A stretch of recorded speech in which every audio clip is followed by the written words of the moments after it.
E aí pessoas, eu sou a Lena e eu estou de volta com mais um vídeo. E hoje é mais um book haul aqui no canal. Vou mostrar pra vocês tudo de novo que chegou aqui na minha estante. Se vocês escutarem algum barulhinho de vez em quando, pode ser o meu cachorro se mexendo aqui. Não sei se vocês estão escutando, mas isso é o pingente dele batendo no chão, porque ele tá se mexendo agora. E aí o pingente fica batendo no chão e fazendo um barulhinho. E também eu tô gravando de dia pra aproveitar a luz do dia, pra ter uma luz um pouco diferente, porque pra não ficar aquela sensação de que é sempre o mesmo vídeo que eu tô gravando, sei lá, enfim. Eu quis gravar de dia e aí talvez tenha barulho de carro no fundo, de vez em quando. Enfim, vamos lá, começar esse book haul finalmente. O primeiro livro que eu tenho pra mostrar aqui é Aos Prantos no Mercado, de Michelle Zhao, né? Tradução de Ana Ban. Essa edição é da editora Fósforo. E finalmente eu consegui comprar esse livro, porque faz tempo que eu queria comprar, mas assim que lançou tava muito caro. E depois passou um tempo sem estoque e tal, não consegui achar ele, mas finalmente voltou ao estoque e com um preço um pouco mais baixo, mas não tanto, mas eu não quis correr o risco de ficar um tempão de novo sem ter estoque, então eu comprei logo. Michelle Zhao, né, se eu não me engano, ela faz parte de uma banda, não é isso? Ela é uma vocalista e guitarrista da banda do...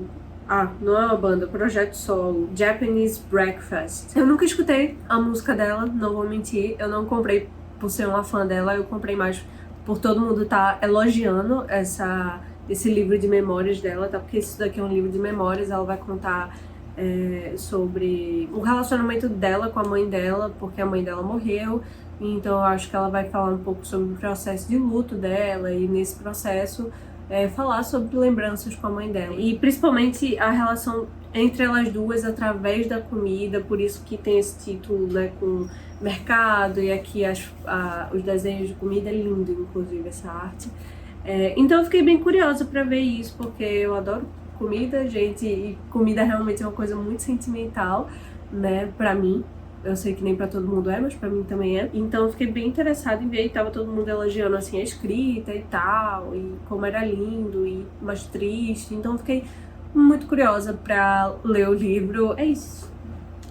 Esse é o primeiro livro. O próximo que eu tenho aqui é O Livro do Cemitério, de Neil Gaiman. Ilustrações de Dave McKean.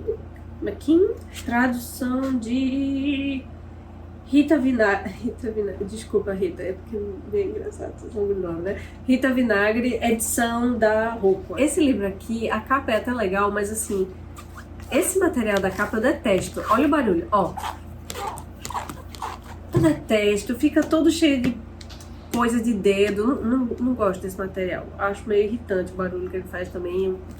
A sensação dele na mão é muito chata, porque você tem a sensação que sua mão tá super suada.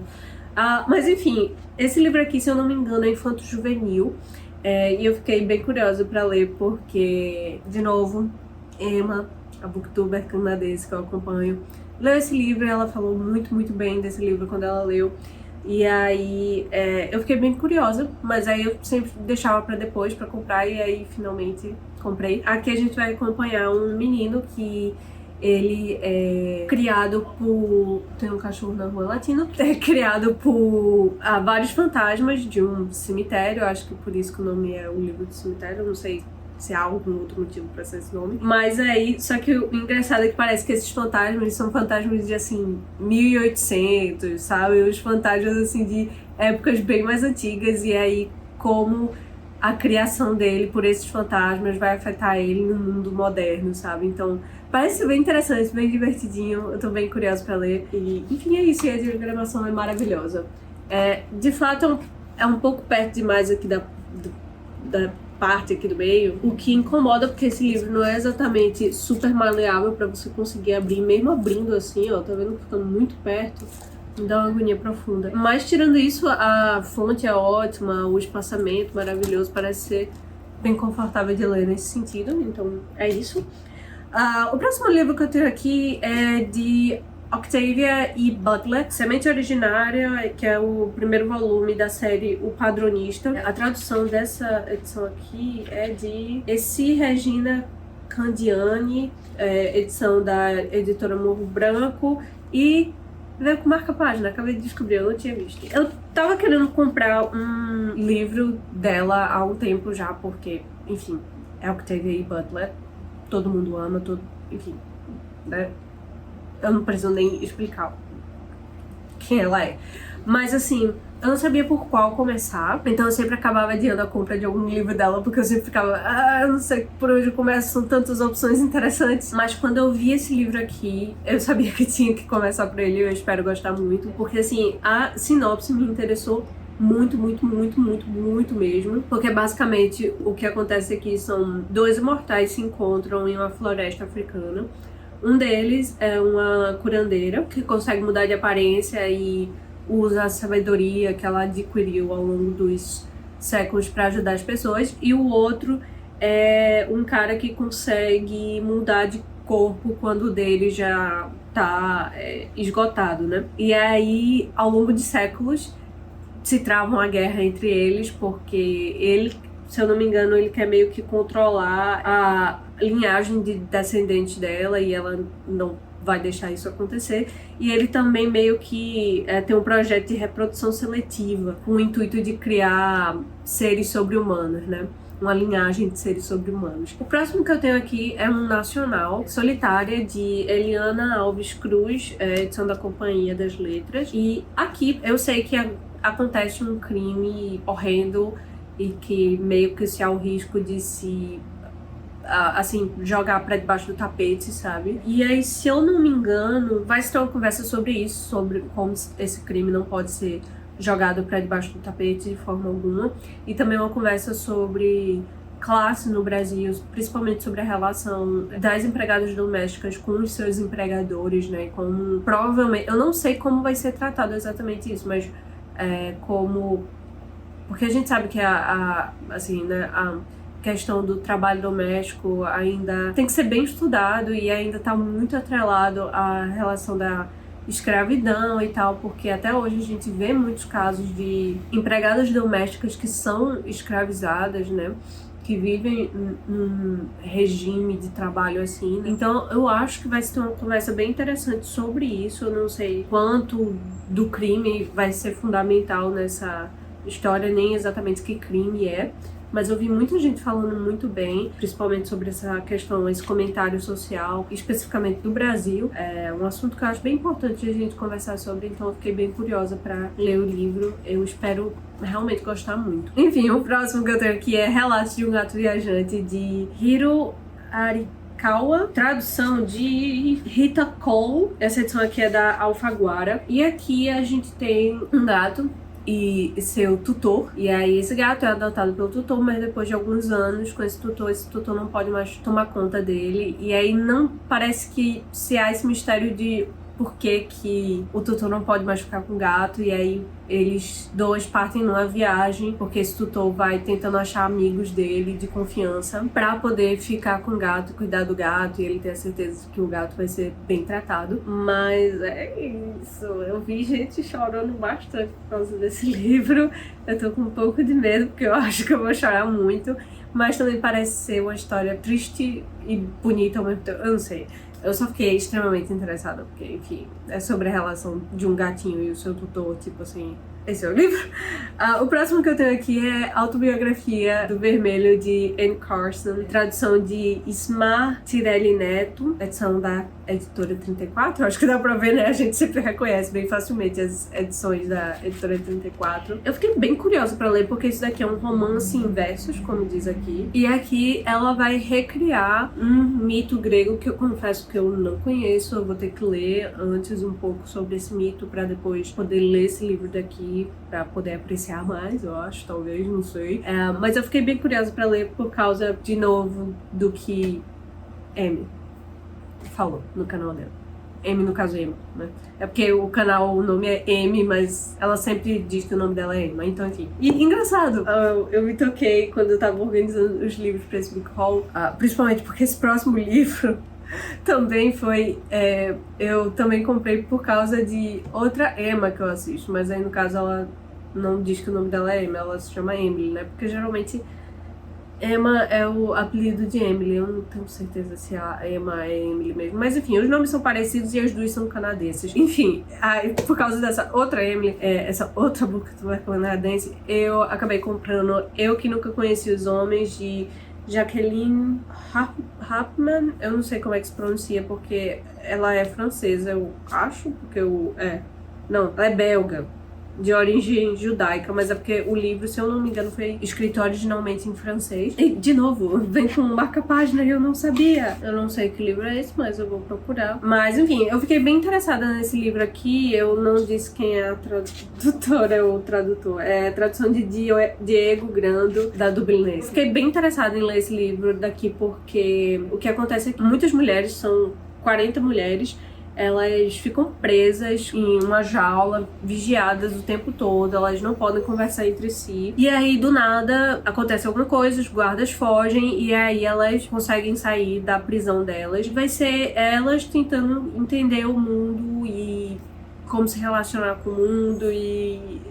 Ah tá, eu li melhor agora. É porque entre elas tem uma menina, sem nome, que só conhece a vida lá fora através de lembranças que as outras mulheres aceitam compartilhar. E é ela que conduz as prisioneiras em fuga. E aí parece que o mundo tá super vazio, pelo menos no lugar que elas estão, né? Aqui tá dizendo que é um lugar inóspito. Enfim, eu fiquei bem curiosa pra ler.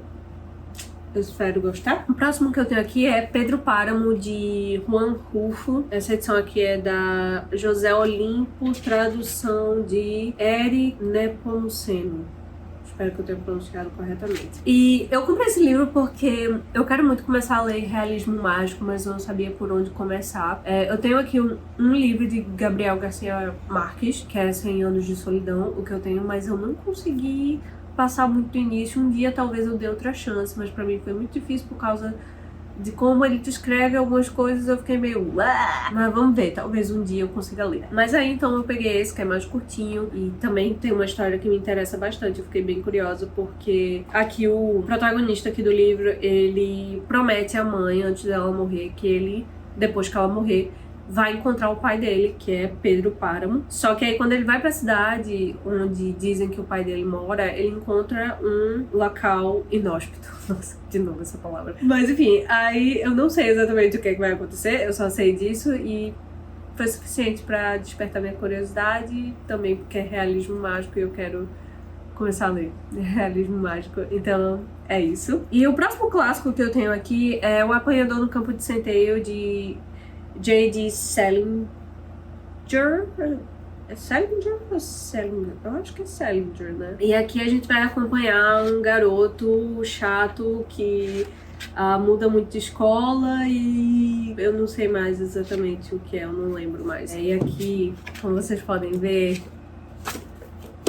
não tem nada dizendo. E eu fiquei bem curiosa pra ler por quê. Porque eu vi muita gente falando que isso daqui é livro de incel. Eu vi muita gente metendo o pau, assim, dizendo que o livro defende umas ideias meio não sei o que, lá, lá, lá, lá, lá, lá. Mas ao mesmo tempo eu vi outras pessoas gostando bastante do livro, da escrita e tal. E particularmente, de novo... Será que eu assisto o canal de Emma?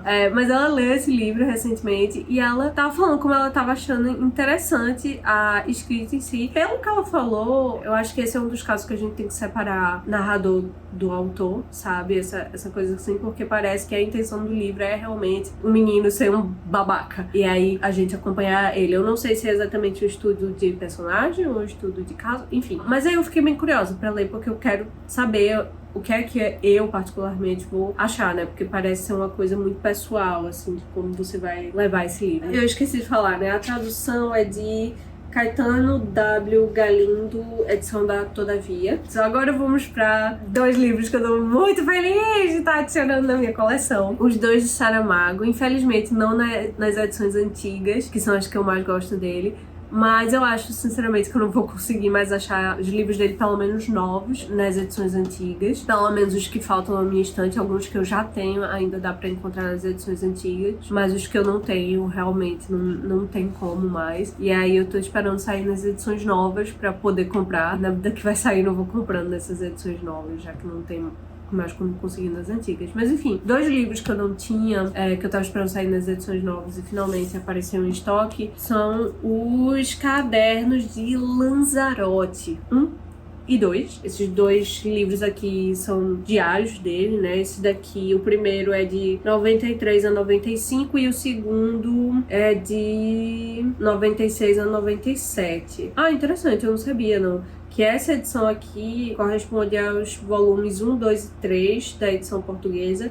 E essa daqui equivale aos volumes 4 e 5. Eu não sabia que tinha tantos volumes assim, das edições portuguesas. E agora eu tenho mais 4 da Penguin Companhia. O primeiro que eu tenho aqui é Os Sofrimentos do Jovem Werther, de Goethe, tradução de Maurício Mendonça Cardoso. Eu não sei exatamente o que acontece aqui, mas eu fiquei muito curiosa para ler porque a gente falou rapidamente sobre ele em uma aula minha de literatura na faculdade, que o professor estava me falando dos impactos sociais que esse livro teve, justamente por falar, se eu não me engano, sobre assim, as questões de saúde mental e tal, e eu não sei se acontece uma tragédia no final do livro, se eu não me engano acontece, eu não sei, mas eu sei que, assim, a galera que leu ficou super deprimida, sabe? Você sabe que não pode entrar aí, né? Não. Deite na cama. Suba. Pode subir. Vá. Enfim, esse é o primeiro livro da Penguin Companhia que eu tenho aqui. O próximo é O Grande Gatsby, de F. Scott Fitzgerald. Tradução de Vanessa Bárbara. Eu queria ler o autor e aí eu resolvi começar por esse livro aqui, porque é o mais conhecido, mais falado dele. Embora eu não sei, talvez eu não tenha tanta curiosidade de ler, assim, eu não fique tão animada. Tipo, eu tenho a curiosidade, mas eu não tenho uma animação muito profunda de ler esse livro, mas talvez seja por causa do filme, porque eu fui tentar assistir a adaptação e eu não consegui passar dos primeiros minutos porque eu detesto o diretor que fez. Não, a pessoa, eu não sei se a pessoa, o diretor lá, que eu nem lembro mais o nome agora, me fugiu da mente. Eu não sei se ele é uma boa ou má pessoa, não é isso. Eu não tô julgando ele nesse sentido, tá? Eu não gosto da direção dele, sabe? Eu realmente detesto, não é pra mim. Então, assim, talvez seja por isso. A direção dele ficou muito atrelada à ideia da história do Grande Gatsby em si. Mas, enfim, eu sei que aqui a gente vai ter uma conversa sobre dinheiro, sobre essa vida extravagante das pessoas que têm muito dinheiro. E eu sei que o livro não é narrado pelo ponto de vista de Gatsby, é narrado pelo ponto de vista de outro cara que não é rico e que acaba ficando amigo de Gatsby. E é isso, eu não sei mais muito sobre o livro. E os 2 últimos que eu tenho aqui são de Jane Austen. O primeiro é Emma, tradução de Julia Romeu. E aqui eu sei que a gente vai acompanhar uma protagonista meio chatinha, talvez mimada, que dá uma de casamenteira, e aí parece que o arco do livro é justamente o desenvolvimento dela para ser uma pessoa melhor e mais madura. E aí, lógico que tem o romance no meio. Enfim, é isso. Eu quero muito ler, né? Quero ler todos os romances de Jane Austen. Inclusive, eu tô pensando em ler eles em ordem cronológica, só os romances, tá? Mas tudo pode acontecer, né? Na medida que for saindo nas edições da Penguin Companhia, eu vou lendo, né? Vou comprando e lendo. E o último que eu tenho aqui, de novo também de Jane Austen, é A Abadia de Northanger, tradução de Paulo Henriques Brito, e eu não faço ideia do que vai acontecer aqui. Eu comprei porque é Jane Austen e saiu essa edição pela Penguin Companhia. Tava num valor ok, então, enfim, aproveitei logo, já que eu tava comprando outras coisas e ia parcelar a compra.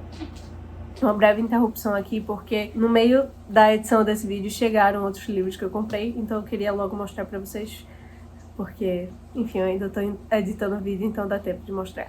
Ok, eu tenho aqui A Velha Nova York, de Edith Wharton, da editora Unesp, tradução e notas de Roberta Fabre Viscardi. Essa edição é linda, eu amei essa edição. E aqui a gente vai ter 4 novelas ambientadas em Nova York, entre as décadas de 1840 e 1870. E eu vi alguém falando sobre esse livro, eu confesso que eu não lembro quem foi que eu acompanho, que eu vi falando sobre esse livro, mas eu fiquei muito curiosa para ler. E são novelas, então são textos mais curtinhos, e aí eu, enfim, resolvi comprar para experimentar. O próximo que eu tenho aqui é Os Perigos de Fumar na Cama, de Mariana Henriques, edição da Intrínseca, lindíssima. Tradução de Elisa Menezes. Eu sei que são contos aqui sobre o que é. Eu não sei, mas é porque eu já tinha visto outras pessoas falando dessa autora aqui. O próximo aqui é Nós Dois Sozinhos no Éter, de Olivia Blake. Edição da Intrínseca também, tradução de Carlos César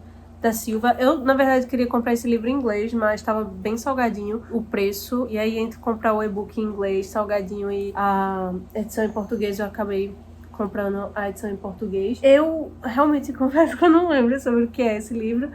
Pelo visto aqui, tem uma história de amor, eu acho, no meio, mas eu não sei se é exatamente um livro de romance. Mas eu fiquei curiosa pra ler porque eu comecei a assistir, eu descobri recentemente essa youtuber, o canal dela é Unclarable, eu acho. E ela falou muito bem desse livro aqui. Eu acho que foi ela, não foi ela? Eu acho que foi, e que a escrita era incrível e tal, então eu fiquei muito curiosa, assim. Eu comprei simplesmente pelo que ela falou mesmo, eu fiquei extremamente curiosa. O outro que eu tenho aqui é A Livreira de Paris, de Carrie May. Essa edição também da Intrínseca, é engraçado, né? Tradução de Paula Diniz. E aqui a gente vai acompanhar a história da mulher que fundou a Shakespeare & Company, que é uma livraria que vende livros em inglês na França, né? Em Paris. Eu não lembro, mas eu acho que é bem ficcional, assim. Se eu não me engano, não é super biográfico, não. Mas eu fiquei bem curiosa pra ler. Sei lá, parece um livro que vai falar sobre livros e sobre a livraria. Então, que leitor não gosta de ler livros sobre isso, né? Então, faz muito tempo que eu queria comprar esse livro pra ler, mas eu sempre fiquei adiando. Finalmente chegou a vez dele. Eu também tenho aqui A Casa no Mar Cerúleo, de T.J. Klune, edição da Morro Branco. Tem inclusive aqui, ó, com um marca-página que tem escrito: não é porque você não sente o preconceito na pele todo dia que o restante de nós não sente. É tradução de Lígia Azevedo. E aqui eu só sei que vamos ter um cara, se eu não me engano, solteiro, vive sozinho aí, e ele trabalha pro governo desse mundo aqui, e aí ele recebe a missão de visitar um determinado orfanato onde moram algumas crianças extraordinárias, e aí é tudo do que eu sei do livro. Eu imagino que deva ser uma história talvez de aventura e tal, e de aprendizados, e me parece, assim, pela capa e pelo que eu ouvi falar, assim, pelo que eu me lembro do livro, não sei, me parece ser uma leitura talvez um pouco mais leve, mesmo que tenha assuntos, assim, bem mais sérios. Não sei, vamos ver. Eu vi algumas pessoas que não gostaram muito do livro. Agora, também, em compensação, eu também vi muita gente que gostou muito do livro. Então eu fiquei realmente bem curiosa pra saber o que eu ia achar. Porque os dois lados da moeda argumentaram bem, porque não gostaram ou gostaram. E o último dessa interrupção aqui do vídeo é M de Monstra, de Talia Dutton, tradução de Ellen Pandolfi. Essa edição aqui é da Suma. Gente, olha que lindo isso aqui. Ai, gente, não, que é isso. Muito, muito lindo. E eu realmente comprei simplesmente por causa do título e porque eu tinha entendido que talvez fosse, assim, uma reinvenção de Frankenstein. E aí, pelo que eu estou vendo aqui agora, o que acontece é uma mulher perde a irmã dela num acidente de laboratório. E aí ela promete trazer essa irmã de volta à vida, só que aí quem volta não é a irmã dela. Então, pelo que eu tô entendendo, o corpo deve ser o da irmã dela, mas a criatura que revive, ou no caso nasce, não é a irmã dela. Vamos ver aí, né? Deve ter coisas assim, crises existenciais, não sei, né? Eu adoro Frankenstein, é um dos meus livros favoritos da vida, então definitivamente quero ler. É isso, mais um HQ pra minha coleção que de pouquinho em pouquinho vai crescendo. Pronto, é isso, acabou a interrupção. De volta pra Helena do passado. Então é isso, de livros novos mesmo, são esses daqui. Agora tem um que eu mostrei no último book haul, que desde o último book haul pra cá, eu comecei a ler ele, eu estava no meio da leitura, e meu lindo cachorro, resolveu comer o livro quando eu não estava olhando. Eu não deixei, tava na minha mesa de cabeceira, tá? Ele pegou, rasgou o livro quando eu estava no banheiro. Eu só escutei André chegando e, não faz isso, Bill, desesperado. E aí o que foi ele? Ele pegou o livro, qual livro? Quando ele me mostrou, quase chorei. Até porque é uma edição comemorativa, eu não sabia se iam continuar imprimindo essa edição, mas ainda tá em estoque, tudo certo, nada errado. Então eu tive que comprar de novo Amora, de Natália Borges Polesso. Então não é um livro novo, não é um título novo na estante, porque eu já tinha esse livro, mas eu precisei comprar de novo ele pra poder terminar de ler e ter na estante. Enfim, é isso, esses são os livros novos na estante. Eu espero que vocês tenham gostado do vídeo. Se gostaram, não esqueça de deixar um like, não é, viu? Deixar um like. Vem aqui, fala pro pessoal deixar um like pra mamãe. Oi? Sem morder, meu amor. Não, ele tá querendo brincar. Sem morder, meu amor. Oi, cadê um hamburguinho? Ele tem um brinquedinho que é o hamburguinho dele, que ele é mais viciado. Oi. Eu tô aqui, eu tô falando com você também, eu preciso terminar o vídeo. Enfim, eu vou terminar esse vídeo por aqui, porque meu cachorro está demandando a minha atenção. E não borde a minha cadeira não, gato. Obrigada. Enfim, é isso. Eu espero que vocês tenham gostado do vídeo. Eu vou ficando por aqui. Um beijão. E eu vejo vocês no próximo vídeo.